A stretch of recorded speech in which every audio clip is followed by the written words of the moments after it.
Welcome to Luca is a Billionaire, where the only thing I invest in is your answers. In this video, I will explain how to fix Roblox quality on mobile. First, open the Roblox app and navigate to the in-game settings.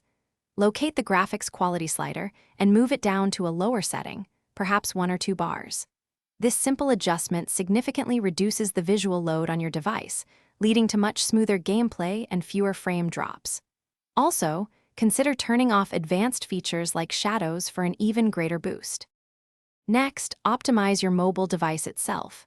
Begin by closing any applications running in the background.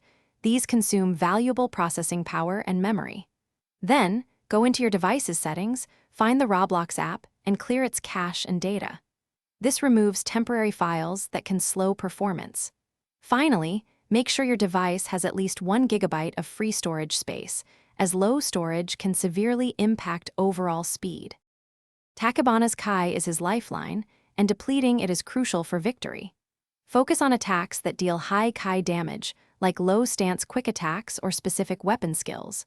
Once his Kai is broken, he becomes highly susceptible to powerful follow-up attacks. He is often weak to water, so applying saturation can significantly boost your damage. Conversely, equip gear with lightning resistance to reduce the impact of his numerous electrical assaults, making the fight much safer. For advanced performance, regularly restart your mobile device.